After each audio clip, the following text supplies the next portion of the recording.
السلام علیکم ورحمۃ اللہ وبرکاتہ۔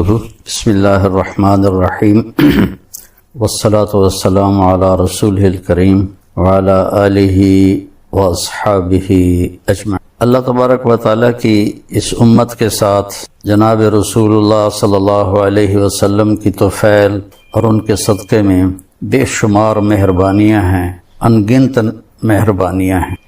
اس میں ہمیں دو عیدیں بھی ان نعمتوں میں شامل ہیں جو کسی امت کو رمضان کے بعد عید کی نماز نہیں ملی، اور 10 ذوالحج کو عید قربان نہیں ملی، اور قربانی کرنا یہ نہیں ملا۔ اس امت کے بے شمار فضائل میں سے آج یہ ایک فضیلت کی ہم بات کر رہے ہیں، عید قربان۔ روشن خیالی کا زمانہ آ گیا ہے۔ روشن خیالی تو نہیں ہے، وہ اندھیر خیالی ہے کہ کتنے لوگ یہ کہنا شروع کر دیا ہے کہ قربانی کا کیا فائدہ، اتنے جانوروں کا خون ضائع ہوتا ہے، لوگوں کو پیسے دیا جائے، ویسے ان کی مدد کی جائے، اور اس قسم کی باتیں۔ تو ایک آیت ہے، یا ایھا الذین آمنوا لا تقدموا بین یدی اللہ ورسولہ، اے ایمان والو اللہ اور اس کے رسول سے آگے مت بڑھو۔ اب یہ اس وقت تو یہ حکم تھا جب صحابہ تھے، تو جب آپ چل رہے ہوں تو ان کے آگے مت چلو، لیکن قیامت تک کے لیے قرآن ہے، تو اس کا معنی جو مفسرین نے کیا ہے وہ یہ ہے کہ اللہ اور اس کے رسول کی بتائی ہوئی ترتیب زندگی کو کراس مت کرو، اس کے آگے نہ نکل جاؤ۔ ہماری عقلوں کا معیار کیا ہے، ہمارے علم کا معیار کیا ہے؟ تو میرے نبی نے حج کے موقع پر ایک بکرا آپ ذبح فرما دیتے تو آپ کی قربانی ہو جاتی۔ یہ سنت ابراہیم ہے۔ میں تھوڑا پیچھے چلا جاؤں کہ وَإِذِ ابْتَلَىٰ إِبْرَاهِيمَ رَبُّهُ بِكَلِمَاتٍ فَأَتَمَّهُنَّ قَالَ إِنِّي جَاعِلُكَ لِلنَّاسِ إِمَامًا قَالَ وَمِنْ ذُرِّيَّتِي قَالَ لَا يَنَالُ عَهْدِ الظَّالِمِينَ، کہ جب اللہ تعالیٰ فرماتے ہیں کہ جب میں نے اپنے خلیل ابراہیم کو امتحانوں میں ڈالا تو وہ ہر امتحان میں پورا نکلا، تو میں نے کہا کہ ابراہیم میں تمہیں لوگوں کا امام بناؤں۔ تو انہوں نے فرمایا میری نسل میں بھی ہو، تو کہا نہیں، جو ظالم ہوں گے وہ اس کے حقدار نہیں ہوں، جو فرما بردار ہوں گے وہ اس کے حقدار ہوں۔ اور اس میں جو ایک بہت بڑا امتحان لیا کہ 84 سال کی عمر میں بیٹا پیدا ہوا، 60 سال اگر 20 سال کی عمر میں شادی ہوئی ہو تو 64 سال دعا مانگتے رہے، رب ھب لی من الصالحین، اور اللہ نے بیٹا دیا تو فرمایا اس کو چھوڑ کے آؤ یہاں سے دور۔ انہوں نے عرض کی کہاں؟ فرمایا جبریل تمہیں راستہ دکھائے گا۔ جبریل انسانی شکل میں ایک اونٹنی پر سوار ہو کر تشریف لائے، ان کے پیچھے حضرت ابراہیم علیہ السلام، حضرت حاجرہ علیہ السلام اور حضرت اسماعیل علیہ السلام، یہ تینوں ایک اونٹنی پر سوار۔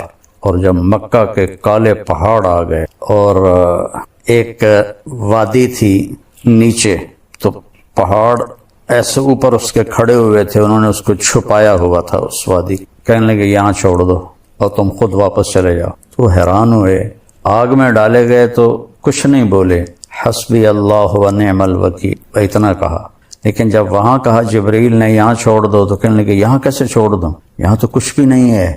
تو جبریل بولے کہ آپ کے اللہ کی منشا ہے، ان دونوں کو یہاں چھوڑ دیں، اس بچے سے اللہ تعالیٰ آخری نبی کو پیدا فرمائیں۔ تو یہ اتنی بڑی قربانی تھی، اور ان سے بڑھ کر قربانی حضرت حاجرہ کی تھی کہ اگر وہ آپ کی دوسری بیوی سے پیدا ہوتا تو آپ کی ہم عمر تھی، اور اللہ نے ان سے بھی حضرت اسحاق ان سے پیدا ہوئے، وہ بعد میں پیدا ہوئے۔ ان کی جو بیگم تھی حضرت سارہ، تو ان سے نہیں پیدا ہوا، وہ مصر کی شہزادی سے پیدا ہوا جن کی 20-25 سال عمر تھی۔ تو وہ کہنے لگی آپ کدھر جا رہے ہیں؟ تو وہ خاموش، وہ حیران پریشان کہ مجھے اکیلے چھوڑ کے کہاں جا رہے ہیں؟ تو چلتے چلتے چلتے جہاں آج زمزم کے پانی کے وہ کنیکشن لگے ہوئے ہیں، کدئی اس کو کہتے ہیں، وہاں پہنچے 3-4 میل چل کے۔ تو پھر حضرت حاجرہ کو خیال آیا یہ نبی ہیں، کہیں اللہ نے نہ کہا ہو، تو فرمانے لگی اللہ امرک، کیا اللہ نے آپ کو حکم دیا ہے؟ تو آپ نے ایسے سر ہلایا، اذن لن یضیعن اللہ، پھر اللہ ہمیں ضائع نہیں کرے گا آپ چاہیں۔ وہ اونٹیں پہ سوار ہوئے، اور آپ ذرا تصور کریں، مسرات بھی سن رہی ہوں گی کہ 20-25 سال کی بچی کو مکہ کے کالے پہاڑوں میں، جہاں نہ انسان، نہ پانی، نہ سایہ، نہ درخت، نہ چھاؤں، اکیلے چھوڑ دیا جائے، اور وہ شہزادی، تو اس پہ کیا بیتی ہو، اس پہ کیا گزری ہوگی۔ تو ان کو دیکھتی رہیں۔ جب وہ پہاڑ پار کر کے نیچے چلے گئے تو پھر بوجھل قدموں سے واپس آئیں۔ تو اللہ تعالیٰ نے ان کی قربانی پر زمزم کا کنواں نکالا۔ تیسرے دن جو پانی دے گئے تھے، کھانا دے گئے تھے، وہ ختم ہو گیا۔ تو پھر انہوں نے صفا مروہ کے 7 چکر لگائے کہ کوئی انسان بشر نظر آ جائے، لیکن کوئی نظر نہیں آیا۔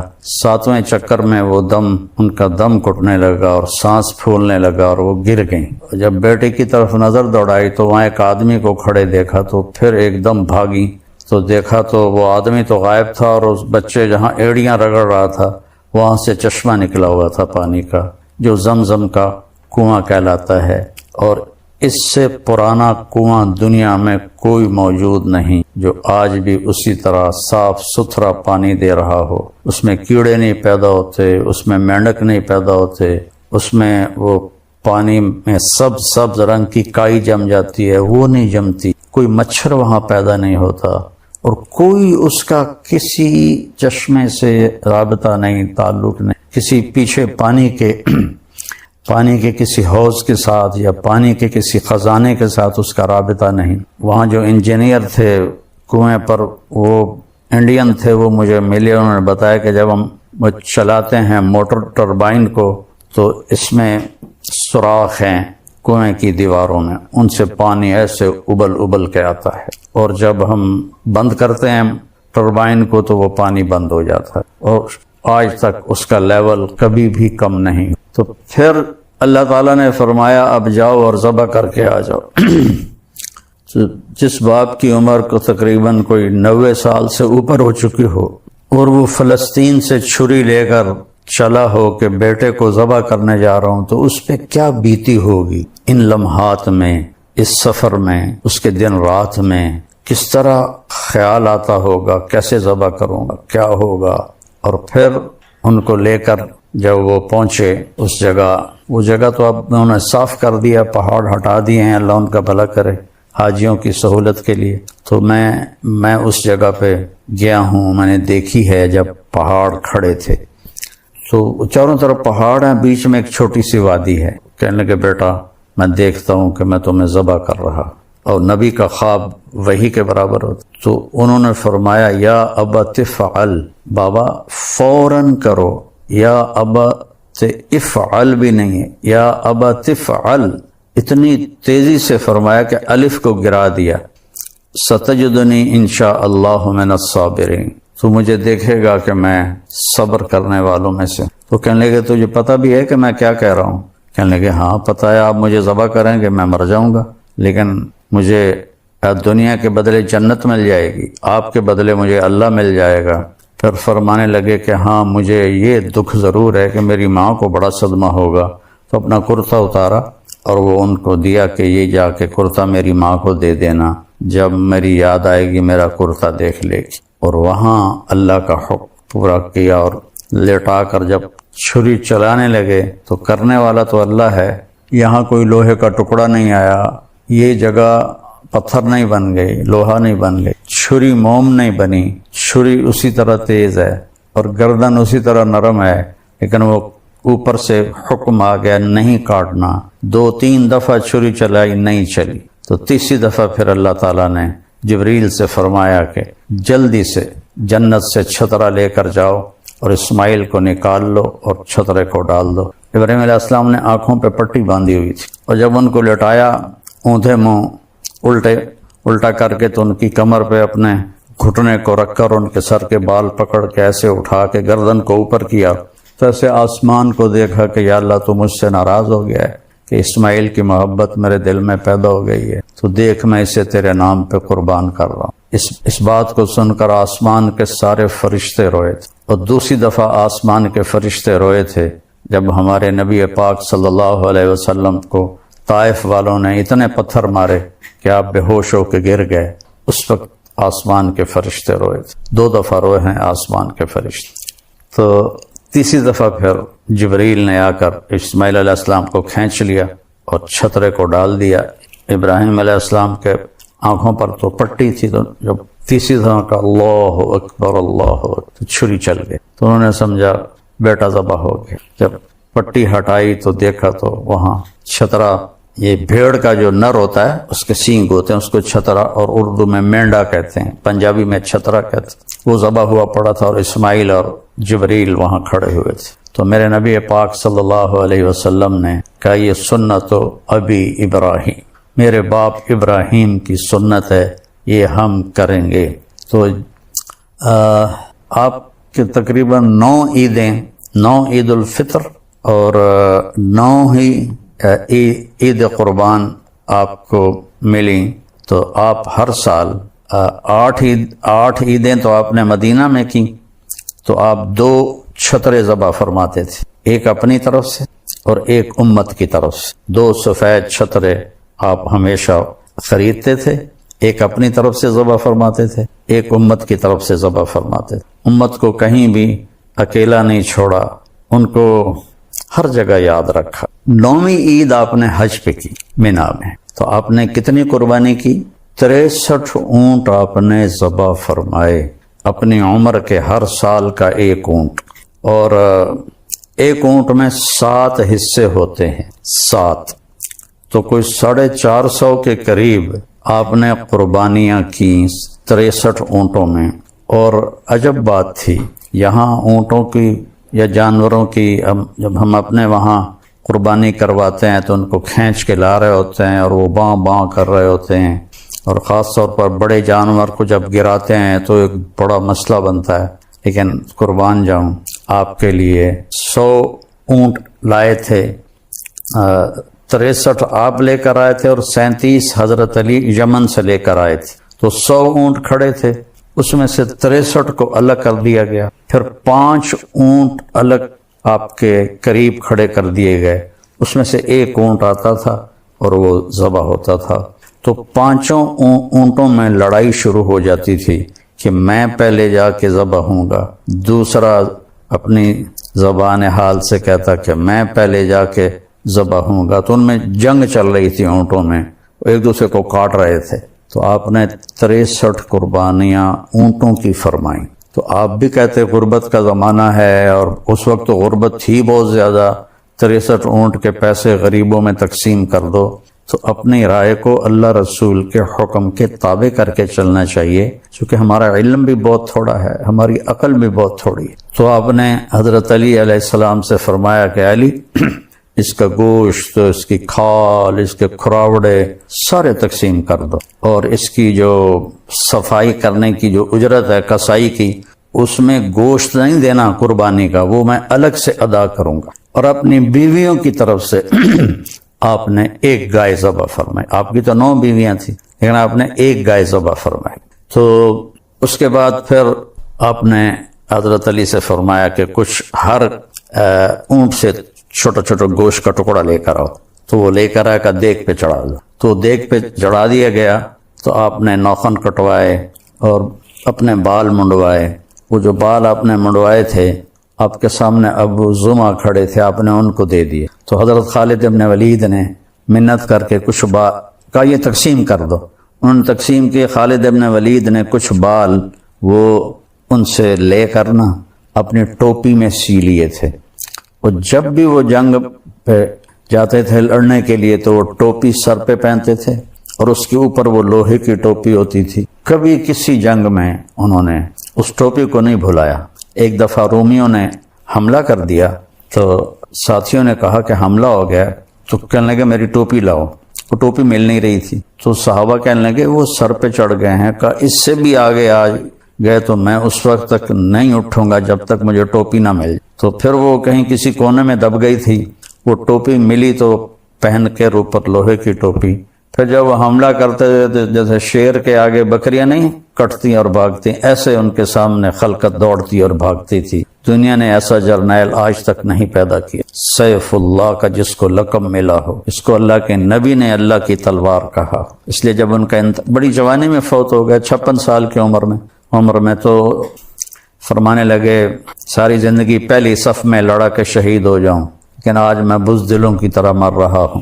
تو علماء فرماتے ہیں کہ انہوں نے کوئی 100 سے زیادہ جنگیں لڑیں، اگر وہ ہزاروں جنگیں بھی لڑتے تو وہ شہید نہیں ہو سکتے تھے کہ اللہ کی تلوار نیام میں تو جا سکتی ہے، ٹوٹ نہیں سکتی، اسے توڑ کوئی نہیں سکتا۔ تو جس میدان میں خالد ہوتے تھے کبھی شکست نہیں، ہمیشہ فتح ہوتی تھی۔ تو آپ نے اپنے بال صاف کروائے اور اپنی مونچھیں چھوٹی کروائیں، داڑھی کو ٹھیک کروایا، پھر غسل فرمایا، پھر کپڑے بدلے، اتنے میں پھر وہ دیگ تیار ہو گئی۔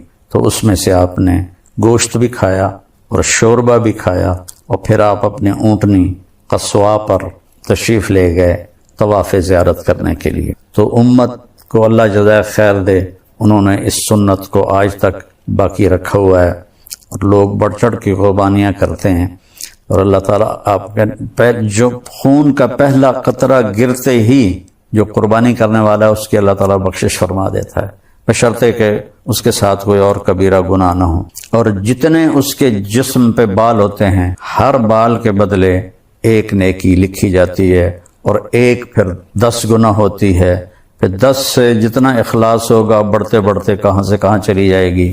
تو اس کا اللہ تعالیٰ نے یہ اجر رکھا ہے۔ تو شوق سے بہت سے لوگ ماشاءاللہ بہت زیادہ قربانی کرتے ہیں، اور ایک یہ جو بڑے بڑے موٹے قسم کے جانور ہیں یہ نہیں خریدنے چاہیے، ان کو ان کا گوشت کھانے کے قابل نہیں ہوتا، یہ صرف دکھاوے کے ہوتے ہیں، اور ایک مالداروں میں مقابلہ لگ جاتا ہے، میں نے 20 لاکھ کا خریدا، کہتا میں نے 30 لاکھ کا خریدا۔ 20 لاکھ میں کتنے بکرے قربان ہو سکتے ہیں، اس کا اجر زیادہ ہے۔ تو یہ جو یعنی ضرورت سے زیادہ موٹے جانور آپ کو نظر آتے ہیں، چاہے بکرے ہوں چاہے یہ گائے بیل ہو، یہ ان کے ساتھ کچھ کرتے ہیں جس کی وجہ سے وہ بہت زیادہ چربی چڑھ جاتی ہے، تو ان کا گوشت کھانے کے قابل نہیں ہوتا ہے۔ تو یہ میرا مشورہ ہے، باقی یہ کوئی فرض واجب سنت کی بات تو ہے نہیں، لیکن اگر اس کی بجائے اتنے مہنگا جانور خریدنے کی بجائے زیادہ جانور خرید دیے جائیں تو زیادہ غریبوں کے گھر گوشت چلا جائے گا۔ تو اس قربانی کو ہم نے ہمیشہ انشاءاللہ زندہ رکھنا، اور یہ اس قسم کی باتیں کہ کیا فائدہ، یہ بہت نادانی کی باتیں ہیں، اللہ اس کے رسول سے ٹکرانے والی باتیں ہیں۔ اللہ ہمیں اس سنت کو زندہ رکھنے کی توفیق نصیب فرمائے۔ السلام علیکم۔ ہم میں سے کوئی خود نہیں آیا، اور آنے کا مطلب ہے جانا ہے۔ میں یہاں آیا ہوں، یہی اس بات کی نشانی ہے کہ مجھے تھوڑی دیر کے بعد جانا ہے۔ ہم سب کی زندگی ایک پیغام دیتی ہے، تمہیں واپس جانا ہے، کہیں اور جانا ہے۔ وہ کہاں جانا ہے وہ علم انسان کے پاس کوئی نہیں ہے، اس لیے بے شمار فکر بن گئے۔ کوئی اللہ کا منکر ہو گیا، کوئی دیوی دیوتاؤں جانوروں کے آگے جھک گیا، کسی نے موت کے بعد کی زندگی کا ہی انکار کر دیا۔